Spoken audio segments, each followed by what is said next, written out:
இப்போ நான் நிற்கிற இடம் வந்து ஒரு தோட்டம். இதுவரைக்குமே நீங்கள் பார்த்திராத வகையில் ஒரு தோட்டம் வந்து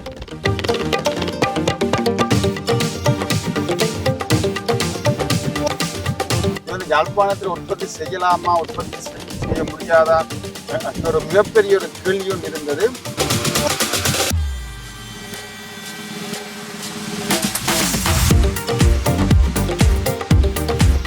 இதுதான் அதனுடைய காய். இந்த காய் வந்து என்ன செய்யப்படணும்னு சொன்னா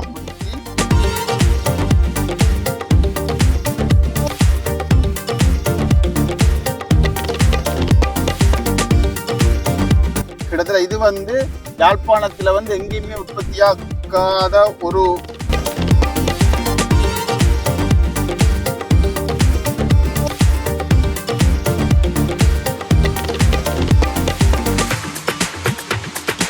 இதுக்குரிய இதான் அந்த முழுமையான பஞ்சு தெரியும் உங்களுக்கு.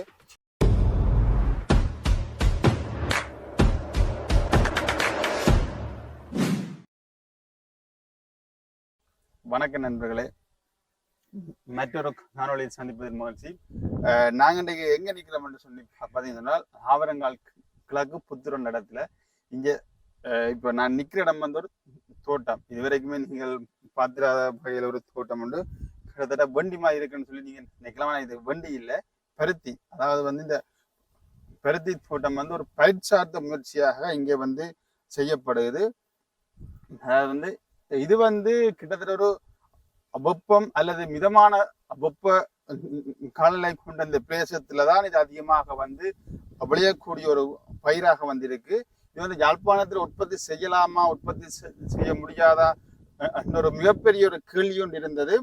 ஆனா அந்த கேள்விக்கு பதிலளிக்கும் வகையில வந்து அவரங்கள்ல வந்து முதல் கட்டமாக ஒரு பரிச்சார்த்தமான முறையில வந்து இந்த விவசாயம், அதாவது வந்து பருத்தி விவசாயம் வந்து செய்யப்பட்டிருக்கு. பார்த்தீங்கன்னா இது வந்து கிட்டத்தட்ட ஒரு வெளி பிரதேசத்தை சேர்ந்த ஒரு நபருடைய முயற்சியால வந்து இங்க இருக்க ஒரு விவசாயியை வைத்து பரிச்சார்த்தமாக செய்யப்படுகிறது. காரணம் வந்து என்ன கேட்டீங்கன்னு சொன்னா, யாழ்ப்பாணத்துல மிக நீண்ட ஒரு காலத்துல வந்து இந்த பருத்தியை வந்து அதிக அளவு உற்பத்தி செய்யும் அந்த நோக்கத்தோடு தான் இந்த பரிச்சார்த்த விவசாயம் வந்து இப்ப செய்யப்பட்டிருக்கிறதா வந்து எங்களுக்கு சொல்லி இருக்கிறார். வந்து இது வந்து அமெரிக்கா, ஐரோப்பிய நாடுகள், எகிப்து, இந்தியா, ஆஸ்திரேலியா, ஈரான் போன்ற நாடுகள்ல வந்து இது அதிகமாக வந்து உற்பத்தியாக்கப்படுகிறது. இந்த பருத்தி வந்து கிட்டத்தட்ட இந்த பருத்தி என்ற உங்களுக்கு தெரிஞ்சிருக்குமே, பருத்தி வந்து மருத்துவம் சார்ந்த விஷயங்களுக்கு பயன்படுத்துறது வந்து, அதாவது இந்த பஞ்சு வந்து தயாரிக்கிறதுக்காக வந்துதான் இந்த பருத்தி மெயினா வந்து உற்பத்தியாக்கப்படுறது. அதாவது பருத்தி பஞ்சு, அதாவது துணி செய்யறதுக்காக இருக்கலாமா, கொட்டன் என்று சொல்லக்கூடிய அந்த துணி வந்து செய்யப்படுகிறது. கிட்டத்தட்ட நாங்க பயன்படுத்துகிற அந்த டெனிம் வந்து இப்ப இந்த பருத்தியினுடைய பஞ்சில இருந்தால் உற்பத்தி ஆகணும். இது கிட்டத்தட்ட ஒரு 6 மாத கால பயிராக இது இருக்கு. கிட்டத்தட்ட இதுக்கு வந்து இந்தியாவில் வந்து இப்ப இந்தியாவில் வந்து செய்ய சொல்ற விஷயம் வந்து என்னன்னு சொன்னா, 2 தடவை வந்து இதற்கு உரம் வந்து பயன்படுத்தப்படும். அதாவது வந்து ஒரு வெப்பமான அந்த காலகட்டத்துல வந்து நிலத்தை பண்படுத்தி அதுக்கு வந்து உரம் போடப்பட்டு அந்த உரம் அந்த உக்கினத்து, அதாவது இந்த உரம்ன்றது வந்து எங்களுடைய இந்த இயற்கையான பசலைகள், இந்த எருக்களை பயன்படுத்தி அந்த நிலம் வந்து பண்படுத்தப்பட்டு அது சிறிது காலத்தின் பின்னர் தான் பருத்தி வந்து நடப்படும். சரிதான், நடப்படும். இப்ப அந்த காலகட்டம் கிட்டத்தட்ட 2 தடவைகள் வந்து உரம் போடப்படும் என்றதுடன் 6 தடவைகள் வந்து மருந்து வந்து இதுக்கு பயன்படுத்தப்படும் என்று சொல்லி இப்ப இந்தியாவில இருக்கக்கூடிய விவசாயிகள் வந்து சொல்லி இருக்கிறோம். கிட்டத்தட்ட இதனுடைய காலம் வந்து 6 மாத காலமா இருந்தாலும் வந்து தொடர்ச்சியாக வந்து இப்ப என்ன செய்ய முடியும் என்று கேட்டீங்கன்னு சொன்னால், பருத்தியினுடைய விளைவை வந்து அதிகமாக எடுக்கலாம். கிட்டத்தட்ட பாத்தீங்கன்னு சொன்னால் இது முத்தி வரைக்கு வந்து ஒரு படிக்கும். இது வந்து உண்மையே பழுதாயிட்டுது. இது பரிச்சார்த்தம் என்றபடியால வந்து என்ன தெரியல, பாத்தீங்கன்னு சொன்னா தெரியும், இது வந்து பழுதாயிடுச்சு. சரிதானே. இப்ப இதான் அதனுடைய காய். இந்த காய் வந்து என்ன செய்யப்படும்னு சொன்னா முத்தி ஒரு 4 துண்டாக வந்து வெடிக்கும். வெடிக்க அதுக்கு எடுக்கிற அந்த பஞ்சு வந்து நாங்கள் எடுப்போம். அந்த பஞ்சு எடுத்து தான் எங்களோட உற்பத்திகளுக்கு வந்து பயன்படுத்துவோம். திரி செய்கிறதாக இருக்கலாம், துணி வகையாக இருக்கலாம், அல்ல எங்களுடைய வைத்திய தேவைகளுக்கு பயன்படுத்தக்கூடிய பஞ்சுகளாக இருக்கலாம், எல்லாம் வந்து செய்யப்படும். அதை தவிர இதனுடைய அந்த விதையில இருந்து பருத்தி எண்ணெய் வந்து எடுக்கிறார்கள். பருத்தி எண்ணெய் வந்து எடுக்கிறதுக்குமே வந்து பயன்படுத்தப்படுது. அதை விட வந்து இது வந்து ஆப்பிரிக்க நாடுகள்ல வந்து இது வந்து உற்பத்தியாக்கப்படுது அதிகமாக வந்து என்னதுக்கு ஆண்டு கேட்டீங்கன்னா தீவனம், நாடு மாடுகளுக்கு பயன்படுத்தக்கூடிய அல்லது விலங்குகளுக்கு பயன்படுத்தக்கூடிய தீவனமாக பயன்படுத்தப்படும். அதே போல இந்த பருத்தி விதையிலிருந்து எண்ணெய் எடுத்ததுக்கு பிறகு வந்து அந்த பருத்தியினுடைய அந்த மிஞ்சிற அந்த புண்ணாக்கண்டு சொல்லக்கூடிய அந்த விடயம் வந்து என்ன செய்யப்படும்னா நாங்கள் இப்போ தீவனமாகத்தான் பயன்படுத்துறோம். பார்த்தீங்கன்னு சொன்னால் இதான் எங்களுடைய அந்த பருத்தி வந்து கிட்டத்தட்ட ஒரு 2 அல்லது 3 காயிலிருந்து, அதாவது முதல் வந்த காயிலிருந்து இப்படி எடுத்திருக்கணும். இப்போ இது வந்து என்னென்னா அந்த படி ஒரு கும்பல் மரத்தான் இருக்கும், அது 4 படி கேட்கல செஞ்சு வந்து வெளியில கிட்டத்தட்ட எங்களுடைய அந்த குறிஞ்சாய் பூ வந்து இந்த வடிச்சு ஹரைக்கில் எடுத்து விளையாடுற மாதிரி இது கிட்டத்தட்ட இப்போ அதே ஷேப்ல இருக்குது. இதுக்குள்ள வந்து பார்த்தீங்கன்னா இதான் அந்த பஞ்சு, இதை பிரிச்சு எடுக்கணும். பிரிச்சு எடுத்தது பிற்பாடு வந்து பார்த்தீங்கன்னு சொன்னால் இந்த இதுக்கு ஒரு விதி ஒன்று இருக்கு.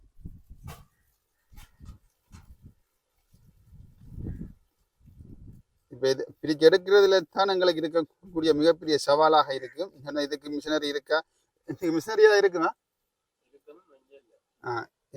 இது இருக்கும் என்று நாலு நினைக்கிறோம். இதுக்குரிய இதான் அந்த முழுமையான பஞ்சு தெரியும் உங்களுக்கு. கிட்டத்தட்ட இதை 4 பேர் நேரடியாகவே பயன்படுத்த முடியும். மருத்துவ தேவைகளுக்கு வந்து கிட்டத்தட்ட இது தூய்மைப்படுத்தப்பட்ட பின்னர் வந்து பயன்படுத்தப்படும். அதை விட இது வந்து கொட்டன் துணி வந்து தயாரிக்கிறதுக்கு பயன்படுத்தப்படும். இது பார்த்தீங்கன்னா இது இருக்க அந்த விதை வந்து என்ன செய்யப்படும் சொன்னால் அடுத்த இடம் பருத்தி எண்ணெய்க்கு வந்து உற்பத்திக்கு போகும். நிறைய போல வந்து நீங்க பாத்தீங்கன்னு சொன்னால் இப்ப இதை வந்து உற்பத்தி செய்யக்கூடிய அல்லது பெருசாத்தமா உற்பத்தி செய்யக்கூடிய கிருஷ்ணசாமி குருசாமி இப்ப அவருடைய ஒரு செவ்வி ஒன்றங்களுக்கு பிரத்தியமா கிடைச்சிருக்கு.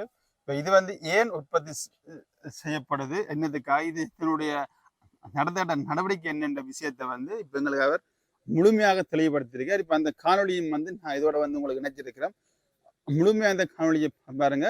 அடுத்தடுத்த இளம் விவசாயிகளுக்கோ அல்லது அடுத்தடுத்த முயற்சி எடுக்கக்கூடிய எதிர்வரும் விவசாயிகளுக்கு வந்து இது ஒரு நல்ல ஒரு பணப்பயிர் உற்பத்தியாக இருக்கும் என்பதிலேயும் எந்த விதமான சந்தேகமும் இல்லை. இது வந்து உண்மையிலேயே வெளிநாடுகளில் வந்து பணப்பயிராகத்தான் உற்பத்தி செய்யப்படுகிறது.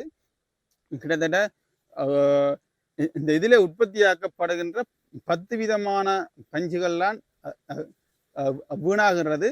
90% வந்து உண்மையிலேயே வந்து பயன்படுத்தப்படுவதாக வந்து ஆய்வறிக்கைகள் வந்து சொல்லியிருக்கு. இப்ப இதனுடைய இந்த முழுமையான காணொலி இங்கே இணைக்கப்பட்டிருக்கு, பாருங்க. இது வந்து பிஎன்ஜி காட்டன் நிறுவனத்துல இருந்து இந்த யாழ்ப்பாணத்துல வந்து நாங்கள் இந்த பருத்தியை உற்பத்தி செய்திருக்கிறோம். இதை வந்து நாங்கள் நம்ம நாட்டுக்கு வந்து இம்போர்ட்டை வந்து குறைக்கணும். நம்ம வந்து பஞ்சு ஹாஸ்பிட்டல் பஞ்சுக்கு வந்து பல கோடி கொடுத்து நம்ம இம்போர்ட் பண்ணுறோம். அதை நிப்பாட்டுறதுக்கு தான் நம்ம வந்து உற்பத்தி பண்ணது. இதை உற்பத்தி பண்ணியிருக்கோம். பின்னாடி வந்து இதை வந்து நாங்கள் 500 ஏக்கரில் நம்புற மாதிரி பிளான் பண்ணியிருக்கிறோம். இப்போ இதுக்கான மிஷினரி எல்லாமே வந்து நாங்கள் வந்து இந்தியாவில் வந்து இம்போர்ட் பண்ணுவோம். இதை ஃபியூச்சரில் இது அடுத்த தலைமுறைக்கு வந்து நம்ம இதை ஒரு பெரிய தொழிலாகவே கொண்டு போகலாம். 2வது நம்ம நாட்டில் இருந்து பல ஆயிரக்கணக்கான டாலர்ஸ் வந்து வெளியில கொடுத்து வாங்க தேவையில்லை. நம்ம நாட்டிலே உற்பத்தி பண்ணி நம்ம நாட்டுக்கே அதை எடுக்கலாம். அது மாதிரி ஒரு எய்ம்ல தான் இந்த பருத்தியை வந்து நாங்கள் உண்டாக்கி இருக்கிறோம். இது வந்து நாங்கள் சும்மா இந்தியாவில இருந்து ஒரு சாம்பிள் காண்டி கொஞ்சம் கொண்டுட்டு வந்தது, கையில கொண்டாந்து நட்டி இருக்கோம். இது வந்து கவர்மெண்ட் எங்களுக்கு சரியான முறையில் எங்களுக்கு ஒரு அப்ரூவல் வந்து இந்த விதையை வந்து இம்போர்ட் பண்றதுக்கு எங்களுக்கு தகுந்த காணிகளை, சும்மா கிடக்கிற காணிகளை இது மாதிரி எங்களுக்கு கொடுத்தா இதை நாங்கள் வந்து பெரிய அளவில் நாங்கள் வந்து இதில் இன்வெஸ்ட்மெண்ட் பண்றதுக்கு என்னுடைய நண்பர்கள் எல்லாரும் சேர்ந்து இதை நாங்கள் இன்வெஸ்ட்மெண்ட் பண்ணி செய்யற மாதிரி பிளான் பண்ணியிருக்கிறோம். இதுல எங்களுக்கு அதிகபட்சம் இன்வெஸ்ட்மெண்ட் தேவைன்னா வெளிநாட்டுல இருந்து இன்வெஸ்ட் பண்றதுக்கு தயாரா இருக்கிறாங்க, எங்களோட நண்பர்கள் தயாரா இருக்காங்க. இப்ப நம்ம வந்து இதை பெருசா செய்யணுங்கிறதுக்காண்டி தான் இது இந்த அளவுக்கு போட்டிருக்கோம். இப்ப இந்தியாவில் சாதாரணமா ஒரு செடியில வர்ற காய் வந்து 40-30 தான் வருது. இப்ப சாதாரணமா நம்ம போட்டதுல 100%க்கு 200% இது வந்து உற்பத்தி நல்லா வந்திருக்கு. எப்படின்னு கேட்டீங்கன்னா இந்த பஞ்சு வந்து காய் வந்து 70 காய் வந்திருக்கு ஒரு செடியில. ஆனா இந்தியாவிலே இது வந்து ஆச்சரியப்படுறாங்க, எப்படி 70 காய் வரும் அப்படின்னு சொல்லி. அந்த அளவுக்கு இது அந்த விதை கொடுத்தவர் வந்து ஆச்சரியப்படுறாரு. அப்ப அந்த அளவுக்கு உற்பத்தி ஆயிருக்கு. அப்ப ஏன் இதை நம்ம வந்து பெரிய அளவுல இதை செய்யக்கூடாது அப்படிங்கிற எய்ம் தான் எங்களுக்கு. இதுல நாங்க சில பஞ்சுல வந்து சாம்பிளுக்கு போட்டு அதை செக் பண்ணோம், அந்த வைப்பர் எப்படி இருக்குன்னு. அந்த வைப்பர் வந்து 100% வைப்பர் நல்லா இருக்கு. இந்தியாவில சாதாரணமா 70-80 தான் கிடைக்குது. இப்ப நம்ம இதுல வந்து 100% வைப்பர் கிடைக்குது. அப்ப தரமான ஒரு காட்டனா தான் நமக்கு கிடைக்குது நம்ம நாட்டுக்கு. இதுல வந்து என்னன்னா விவசாயிகளுக்கு கொடுக்கறது, அந்த மழை காலத்துல விவசாயம் நிப்பாட்டுறாங்க பாருங்க. இப்ப சாதாரண ஏற்பாடத்துல நாங்க உற்பத்தி பண்ணிருக்க இடத்துல வந்து வெங்காயம் நட்டிட்டா அது ஒரு 3 மாசம் 4 மாசம் சும்மா போட்டுருவாங்க அந்த இடத்த. அந்த டைம்ல நாங்க இதை உற்பத்தி பண்ணா 500 ஏக்கர் நல்ல நாங்க உற்பத்தி பண்ண முடியும். அதே விவசாயிகளுக்கு கொடுத்து அவங்கள அதுக்கு செய்யறதுக்கு எங்களால உற்பத்தி பண்ண முடியும். அப்ப அந்த வெயில் காலம் வரும்போது நாங்க அதை உற்பத்தி எடுக்க ஆரம்பிச்சிருவோம். அப்ப இதுல வந்து தண்ணி வந்து முழுக்க தண்ணி செலவு கம்மி. 2வது உரங்கள் வந்து ஜாஸ்தி தேவையில்லை. இயற்கையான இதுலயே வெள்ளாமை ஆயிடுது. இப்ப இந்தியாவில் சாதாரண இதை வெள்ளாமை பண்றாங்கன்னா ஒரு மழை காலத்துல தான் போடுறாங்க. அப்ப அந்த மழை காலத்துல போடும்போது சும்மா தண்ணி இல்லாத பூமிகள்ல வந்து முளைச்சி வருது, அதுக்கு தண்ணியே விடுறது இல்லை, அப்படியே போட்டு எடுத்துடுறாங்க. அதுல வந்து பாத்தீங்கன்னா ஒரு நம்மள மாதிரி ஒரு 100% காய் வராட்டி ஒரு 50% வந்தாலும் போதுங்கிற மாதிரி அவங்க எடுக்கிறாங்க. இப்ப நம்மகிட்ட எல்லா வளமும் இருந்து எல்லாம் இருந்து இதையா நம்ம செய்யக்கூடாதுங்கிற ஒரு எய்ம்ல தான் நாங்க வந்து இதை செய்யறோம். 2வது என்னன்னு கேட்டீங்கன்னா, இப்ப சாதாரணமா பாருங்க, நம்ம மஞ்சள் வந்து நம்ம நாட்டுல இறக்கக்கூடாதுன்னாங்க. இப்ப ரோட்ல போட்டு 100 ரூபாய்க்கு விற்கிறாங்க. எங்க இருந்து உற்பத்தி பண்ணாங்க? அது மாதிரி விவசாயத்துல எல்லா உற்பத்தியும் இதுல வந்து நம்ம உற்பத்தி பண்ண முடியும். எல்லா வளமும் நம்ம நாட்டுல இருக்கு, செய்யறதுக்கு நம்ம தான் தயாரா இருக்கணும். இன்னொரு விஷயம் என்னன்னு கேளுங்க, இந்த பருத்தி வந்து அந்த கொட்டை வந்து பாத்தீங்கன்னா, அந்த கொட்டையை எடுத்து நம்ம வந்து பருத்தி பால்னு சொல்லி ஒரு தயார் பண்ணுவோம். அது வந்து இந்தியாவில் மதுரையில வந்து அது ஃபேமஸ். அது மாதிரி அதை சாப்பிடலாம். இது ஒரு சாப்பிடக்கூடிய இதுதான். அதுல வந்து வேஸ்ட் கிடையாது. அந்த கொட்டை வந்து வேஸ்ட் கிடையாது. அடுத்து விலைக்கு கொண்டு போகலாம். அடுத்து அந்த கொட்டையை ஆட்டி மாட்டுக்கு கொடுக்கலாம், மாடு சாப்பிடும், மனுஷனுக்கு சாப்பிடலாம். அதுல வந்து அந்த மாதிரி அந்த வேஸ்ட் இல்லாம இருக்குது. அப்ப இந்த உற்பத்தி பஞ்சை வந்து நாங்க பெரும்பாலும் முதல் ஸ்டெப்ல நாங்க எடுக்கிறோம். ஹாஸ்பிட்டலுக்கு தேவையான பஞ்சை நாங்க வந்து கொடுக்கறதுக்கான தயாரிப்புக்கு தான் நாங்க இதை போறோம். ஆனா எங்களுக்கு வந்து சும்மா ஒரு கொஞ்சமா நட்டி இதுல ஒரு 50 ஏக்கர் 60 ஏக்கர் நட்டி இதுல வந்து செய்ய முடியாது. ஒரு நாளைக்கு 200 கிலோ 500 கிலோ நாங்க அதை வந்து மிஷின்ல கொடுத்தா தான் உற்பத்திக்கு சரியா வரும். அதுக்கு தகுந்த மாதிரி எங்களுக்கு ஒரு 500 ஏக்கராவது நாங்க இதை உற்பத்தி செய்யணும். செஞ்சா தான் அந்த மிஷினரியில போட்டு வேலை செய்யறதுக்கு, மக்களுக்கு தொழில் கொடுக்கறதுக்கு இது சரியா வரும். இதுக்கான இன்வெஸ்ட்மெண்ட்டுக்கு எங்களுக்கு சப்போர்ட்டுக்கு எல்லாருமே இருக்கிறோம் நாங்க இதை செய்யறதுக்கு. இது எங்க கம்பெனியில வந்து இந்த பிஎம்சி காட்டன்ங்கிற கம்பெனி வந்து எல்லா நண்பர்களும் சேர்ந்து இதை செய்கிறோம் நாங்க. அப்ப அதுக்கான இன்வெஸ்ட்மெண்ட் எங்களுக்கு பிரச்சனை இல்லை, நாங்க செய்ய தயாரா இருக்கோம். ஏன்னா எங்களுக்கு முதல் பிரச்சனை வந்து காணி தான். இப்ப கவர்மெண்ட் வந்து சும்மா கிடக்குற அந்த வன்னி பகுதியிலாம் சும்மா கிடக்கு காணி, ஃபாரஸ்ட் காணி அந்த மாதிரி சும்மா கிடக்குறது. எங்களுக்கு ஒரு 100 ஏக்கர் 100 ஏக்கர் இல்ல 50 ஏக்கர் அந்த மாதிரி எங்கன்னா கிடைக்கிறத கொடுத்தா இதை நாங்க வந்து பெரிய லெவல்ல நாங்க அச்சீவ் பண்ணி காட்டுவோம். நன்றி, வணக்கம். இப்ப அதனை தாண்டி வந்து என்னென்றால் எங்களுக்கு தெரிஞ்சது வந்து பருத்தி பஞ்சுன்றது ஒரு வெள்ளை நிறத்துல இருக்கும் என்று சொல்லித்தான் எங்களுக்கு தெரியும். ஆனால் உண்மையிலேயே வந்து அப்படியே இல்லை. பருத்தியில வந்து கிட்டத்தட்ட பழுப்பு நிற பருத்தி இருக்கிறது, வெளிர் சிவப்பு பருத்தி இருக்கிறது, வெள்ளை நிற பருத்தி இருக்கு, அதை விட பச்சை நிற பருத்தி இருக்கு. அதாவது இந்த பருத்தி பஞ்சினுடைய நிறங்கள் வந்து அப்படி இருக்கு. இப்ப அதுலயுமே வந்து நாங்கள் அதிகமாக பயன்படுத்துறது அல்லது எல்லா தேவைகளுக்குமே எடுக்கிறது வந்து வெள்ளை நிற பருத்தி என்றுதான் சொல்லப்படுது. அதை விட பருத்தி வந்து 4 வகையில வந்து இருக்கு. கிட்டத்தட்ட 4 வகையான பருத்தி இனம் வந்து 1900 ஆண்டுகள் என்ற அந்த காலகட்டத்தில் வந்து 2 இனம் தான் இருந்தது. அதற்கு பிற்பாடான காலகட்டத்தில் வந்து 4 வகையான பருத்தி வந்து உற்பத்தியாக்கப்பட்டது. கிட்டத்தட்ட 90% பருத்தி வந்து அமெரிக்காவில் தானே உற்பத்தியாக்கப்படுகிறது. கிட்டத்தட்ட 90%. அந்த வெப்பநிலை, வெப்பம் என்பது இதுக்கு வந்து அதிகமான வெப்பம் தேவை. அதாவது நான் ஆரம்பத்துல சொன்ன மாதிரி தான் வெப்பநிலை அல்லது மித வெப்பம் என்று சொல்லக்கூடிய அந்த பகுதியில தான் இந்த பருத்தி வந்து வளரும். கிட்டத்தட்ட இது வந்து யாழ்ப்பாணத்துல வந்து எங்கேயுமே உற்பத்தியாக்காத ஒரு பயிற்சியா இருந்தாலும் கூட சில வீடுகள்ல வந்து இது ஆரம்பத்துல வளர்க்கப்பட்டு தான் இருக்கு. நாங்கள் வந்து சிறு பிள்ளையா இருக்கிற போது வந்து எங்களுக்கு தெரிந்த வகையில வந்து இது வீடுகள்ல வந்து ஒரு 5-6 மரங்கள் வந்து பெரும்பாடங்களை வந்து இருந்திருக்கு. அதை விட இப்ப இன்றளவுல வந்து நீங்க பாத்தீங்கன்னு சொன்னால் கல்லுண்டாய் பிரதேசத்துல வந்து இந்த ரோட்டோரத்துல போய்கொண்டிருக்கிற போது ஒரு 4 பருத்தி செடி வந்து நீங்க அது காய்த்து வெடித்து அந்த வெடித்த நிலையில தான் இருக்காது. கிட்டத்தட்ட இது வந்து ஒரு வெப்பமான சூழ்நிலை இருந்தால் பருத்தி உருவாக்கலாம் என்ற ஒரு அப்படியே முடிஞ்சு நான் பதிவு செய்து கொள்றேன்.